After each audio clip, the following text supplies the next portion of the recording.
আর একটা কথা মনে রাখবেন, আল্লাহ ওয়ালাদেরই, আল্লাহর প্রেমিকদেরই, আল্লাহর আশিকদেরই, আল্লাহর নৈকট্য প্রাপ্ত ব্যক্তিদেরই, আল্লাহর সান্নিধ্য উপলব্ধিকারী ব্যক্তিদেরই মাজার হয়।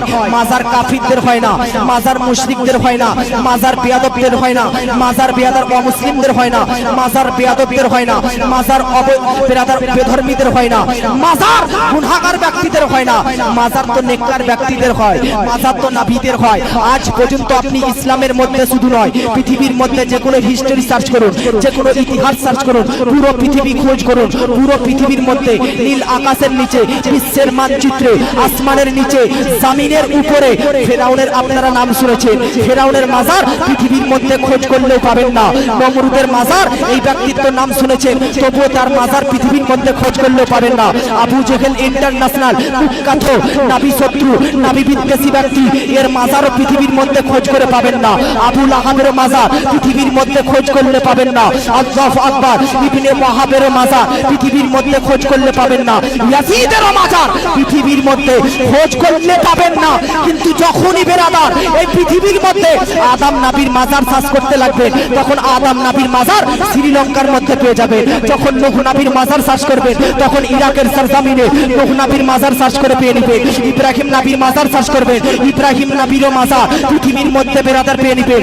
ঈসা নবীর মাজার সার্চ করবেন, ঈসা নবীরও মাজার পাবেন। আমার আপনার নবীর মাজার সার্চ করবেন, মদিনা শরীফের মধ্যে পাবেন। গাউসে পাকের মাজার সার্চ করবেন, বেরাদার বাগদাদ শরীফের মধ্যে পাবেন। খাজা মাইনুদ্দিন চিশতির মাজার সার্চ করবেন, আজমির শরীফের মধ্যে পাবেন। নিজামউদ্দিন আউলিয়া মাহবুবে ইলাহির মাজার সার্চ করবেন, দিল্লির মধ্যে পাবেন। সাবির পাক কালিয়ারি রহমাতুল্লাহ আলাইহি মাজার সার্চ করবেন, তিনারও মাজার পাবেন।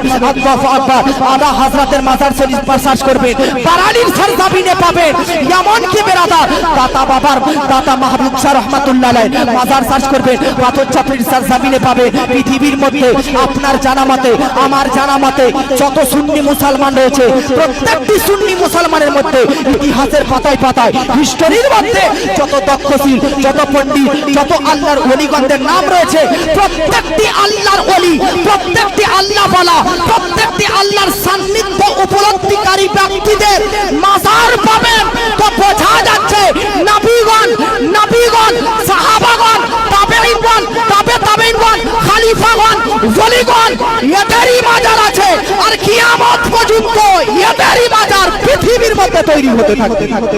নারে তাকবীর, নারে তাকবীর, নারে রিসালাত, মাসলাকে আলা হযরত, নারে তাকবীর।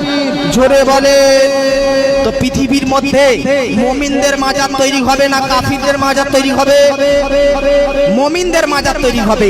আব্বাজি আল্লাহ পাক কোরআনের মধ্যে জানিয়েছে, ইন্না রাহমাতাল্লাহি কারীবুম মিনাল মুহসিনিন। এবার আপনাদেরকে আমি জানিয়ে যাই, মাজারে আমরা কেন যাই, মাজারের নিকটে আমরা কেন যাই। জিবরিল আমিন আমার আপনার নবীর দরবারে আসার পর নবীকে বলতেছে, আপনি আপনার উম্মতকে জানিয়ে দিন যে মাজারে কেন মুসলমান যাবে, মাজারে কেন মুমিন ব্যক্তিরা যাবে।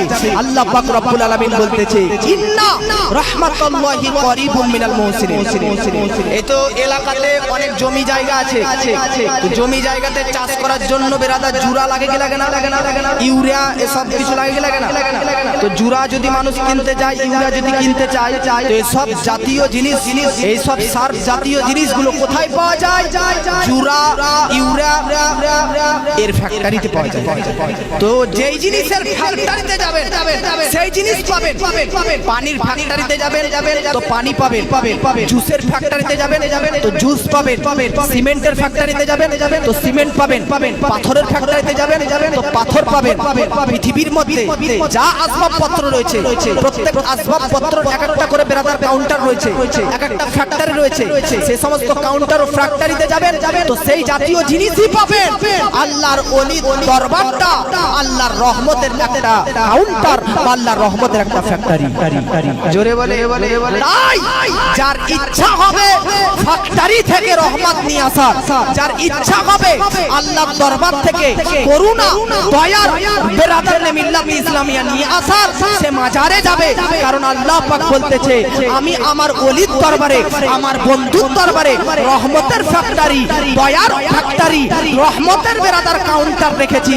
তাই জগৎবাসী, তোমাদের যদি দয়ার প্রয়োজন হয়, রহমতের প্রয়োজন হয়, মাজারে চলে আসো। আর যত পারো, যত ইচ্ছা পুটলি ভর্তি পকেট ভর্তি, ঈমান ভর্তি, শরীর ভর্তি, রহমত নিজে সঙ্গে করে নিয়ে জোরে বলে আল্লাহর ওলির দরবারে আমরা কেন যাই? এ ভাই কেন যাই? রহমত নিয়ে আসতে। কেন?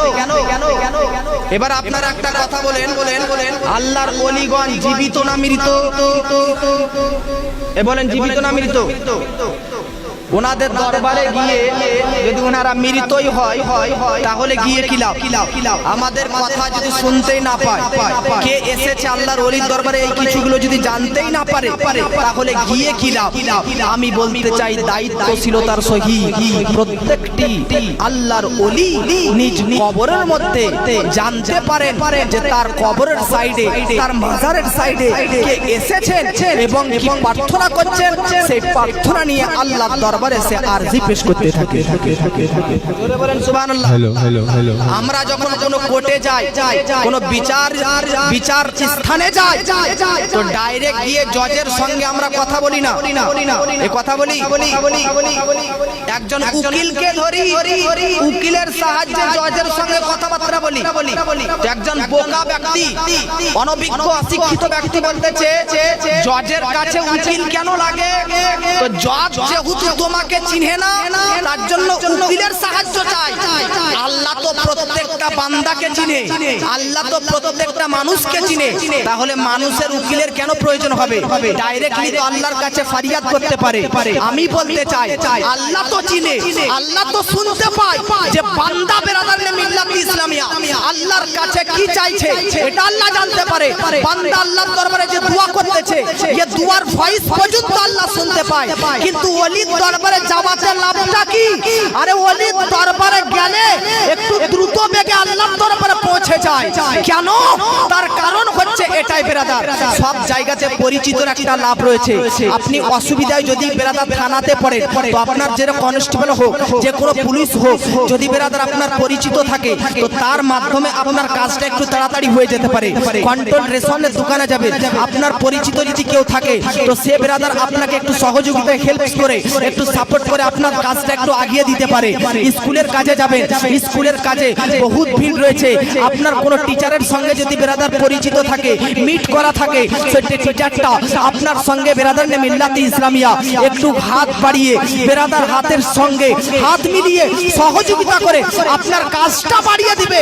তো বান্দা তো আল্লাহর দরবারে চাইলে পাবে, কিন্তু বেরাদার আল্লাহর দরবারে কখন কবুল হবে এ বান্দা জানে না।